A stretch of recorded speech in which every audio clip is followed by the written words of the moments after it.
வணக்கம் மக்களே, welcome to the venter show. இன்னைக்கு ஷோ நம்ம பார்க்க போறது த யூனியன் அப்படின்ற இங்கிலீஷ் மூவியோட ரிவ்யூ. இந்த படம் பாத்தீங்கன்னா நெட்ஃபிளிக்ஸ் ஓடிடி ஆப்ல அவைலபிளா இருக்கு, தமிழ் டப்பிங்லயுமே அவைலபிளா இருக்கு. இந்த படத்துல ஹாலே பெரி, மார்க் வேல்பர்க் மற்றும் பலர் நடிச்சிருக்காங்க.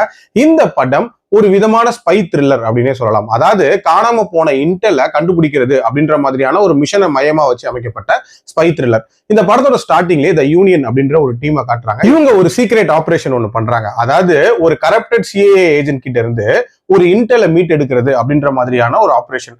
அந்த ஆபரேஷன் விளைவு இந்த டீம்ல இருக்கக்கூடிய நிறைய பேர் இறந்து போயிடுறாங்க. அது மட்டும் இல்லாம அந்த இன்டெலை ஒரு கும்பல் அடிச்சுட்டும் போயிடுறாங்க. சோ அந்த இன்டெலை திருப்பி மீட் எடுக்கணும் அப்படின்னா இவங்க ரேடார்ல இல்லாத ஒரு நபரால தான் முடியும் அப்படின்ற மாதிரி அந்த டீமை சார்ந்த ஹீரோயின் யோசிக்கிறாங்க.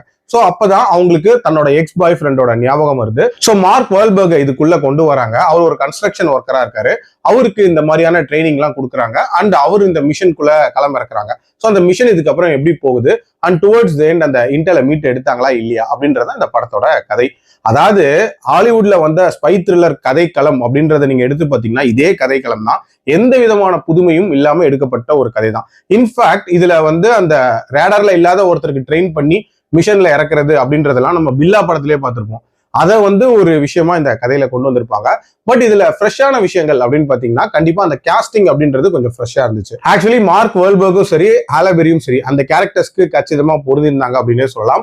அதுலயும் அந்த ஸ்டார்டிங்ல நடக்கக்கூடிய அந்த ஆபரேஷன் அப்படின்றது ரொம்ப ரொம்ப நீட்டா கேப்சர் பண்ணப்பட்டிருக்கும். அதாவது அந்த ஒரு இட்டாலியில இருக்கக்கூடிய ஒரு ஹோட்டல்ல நடக்கிற மாதிரி காட்டியிருப்பாங்க. ஆல்சோ மார்க் வேல்பர்க் இந்த மிஷனுக்குள்ள வந்ததுக்கு அப்புறமாட்டு ஃபர்ஸ்ட் நடக்கக்கூடிய அந்த ஏலம், அந்த பைக் சீன்ஸ் இதெல்லாமே கொஞ்சம் நீட்டா தான் இருந்துச்சு. அண்ட் ஒரு நபரோட ரீஎன்ட்ரி அப்படின்றதுமே ஒரு சர்ப்ரைஸ் மொமெண்டா இருந்துச்சு அப்படின்னே சொல்லலாம். அதுக்கப்புறமே இந்த படம் ஒரு வழக்கமான ஃப்ளோக்குள்ள போக ஆரம்பிச்சிருச்சு. ரொம்ப ரொம்ப ப்ரெடிக்டபிளாகவும் மாறிடுச்சு அப்படின்னே சொல்லலாம். தேவையில்லாத சேசிங் சீக்வன்சஸ் அது இதுன்னு சொல்லிட்டு சும்மா உழப்பிட்டு தான் இருந்தாங்க. அண்ட் டுவர்ட்ஸ் எண்ட் முடிக்கணுமேன்னு சொல்லிட்டு நம்ம எதிர்பார்த்த மாதிரியே தான் முடிச்சிருப்பாங்க. ஸோ ரொம்ப ப்ரெடிக்டபிளா போயிடுச்சு. அண்ட் பெரிய லெவல்ல ஒரு இன்ட்ரெஸ்ட் அப்படின்றது ஜென்ரேட் ஆகவே இல்லை. டியூரேஷன் வைஸ் ஒரு 1.25 மணி நேரம் தான். ஒருவேளை உங்களுக்கு டைம் பாஸ் ஆகல, ஏதாவது ஒரு ஸ்பை த்ரில்லர் பார்க்கணும்னு நினைச்சீங்கன்னா வேணா இந்த படத்தை ட்ரை பண்ணி பாருங்க. புதுமை அப்படின்றது சுத்தமா இல்லாத ஒரு ஸ்பை த்ரில்லர். என்னோட ரேட்டிங் இந்த படத்துக்கு 2.2 out of 5. அடல் கண்டென்ட்லாம் பெருசா இல்ல, பார்க்கணும்னா பார்க்கலாம். மீண்டும் மருத்துவ விமர்சனத்தில் சந்திக்கிறேன். நன்றி, வணக்கம்.